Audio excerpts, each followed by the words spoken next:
గోదావరి కని కార్పొరేషన్లో ఉన్న కోట్లాది రూపాయలు విలువ చేసే స్థలాలపై కొందరి కన్ను పడిందని ఓల్డ్ అశోక బాధితుడు వేముల అశోక్ ఆరోపించారు. ఈ మేరకు పెద్దపల్లి జిల్లా గోదావరి కనిలోని ఓల్డ్ అశోక టాకీస్ కూల్చివేసిన ప్రాంతాన్ని Telugu short film artist association అధ్యక్షులు దేవేందర్ రెడ్డి సభ్యులు సందర్శించారు. కూల్చివేతలను ఖండిస్తూ బాధితుడు అశోక్ కు మద్దతు తెలిపారు. హైకోర్టు టాకీస్ పై స్టేట్స్ కో ఆర్డర్ ఇచ్చినా కూడా లెక్క చేయకుండా కాంగ్రెస్ నాయకులు అక్రమంగా చొరబడి జేసీబీ ట్రాక్టర్లతో చదును చేపించారని ఆగ్రహం వ్యక్తం చేశారు. సింగరేణి, రెవెన్యూ, మున్సిపాలిటీ అధికారులు ఎవరూ లేకుండా వీరి పెత్తనం ఏంటని అశోక్ ప్రశ్నించారు. ఊర్లో విలువైన స్థలాలపై కన్ను వేసి వాటిని ఏ విధంగానైనా హస్తగతం చేసుకోవాలని కుట్రలో భాగంగానే వీరి ఆగడాలు కొనసాగుతున్నాయన్నారు. ఇలాంటి వ్యక్తుల అరాచకాలను ప్రజలందరూ ఖండించాలని కోరారు.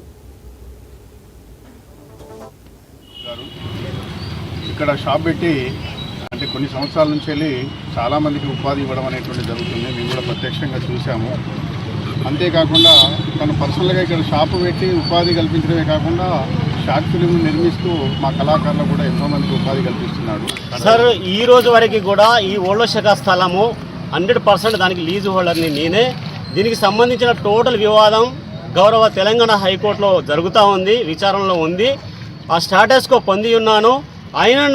అయినను నిన్న బాలరాజు అని, తర్వాత దీటి బాలరాజు అని, మోహిద్ సన్నీ అని వాళ్ళు ఇక్కడికి ఒక ట్రాక్టర్ ద్వారా, ఒక జేసీబీ ద్వారా వచ్చి ఈ చెట్లను తొలగించి అంత మళ్ళీ చదును చేస్తూ ఉన్నారు. ఇది పూర్తిగా చట్ట విరుద్ధం.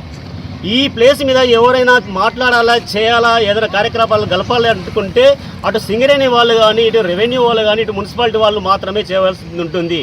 కానీ వాళ్ళు ఎవరు ఇక్కడ టచ్ చేయకుండా ఈ వాళ్ళ పేరుతో చెప్పుకొని ఈ ఇద్దరు రావడము, ఈ కాంగ్రెస్ కార్యకర్తలు ఇక్కడ యాక్టివిటీ చేయడం అనేది ఇది చట్ట విరుద్ధము, ఇది నేరము. ఇది కబ్జా చేయాలనే కుట్రలో భాగంగా వాళ్ళు ఎత్తుకు పై ఎత్తు చేస్తూ మరి మార్చి 23వ తారీఖు నాడు అర్ధరాత్రి ఒక 100 మంది గుండాలతో వచ్చి ఈ థియేటర్ని కూలగొట్టడం జరిగింది.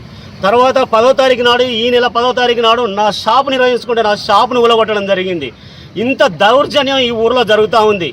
మేము పాలకులను ఒక మంచి చేయడం కోసం ఎన్నుకుంటాం. నాకు ఒక చిన్న సమస్య సింగరేణిలో ఉంది. వాళ్ళు పర్మిషన్ ఇవ్వడానికి, మల్టీప్లెక్స్ కట్టడానికి పర్మిషన్ ఇవ్వడానికి జాప్యం చేస్తున్న క్రమంలో ఆ జాప్యాన్ని నువ్వు ఒక ఆయుధంగా వాడుకొని నన్ను నేలమట్టం చేయాలని ఒక కుట్ర పన్ని నన్ను ఈరోజు ఎట్టు కాకుండా చేశారు. మీరు తోటి కళాకారుడు శ్రీ వేముల అశోక్ గారు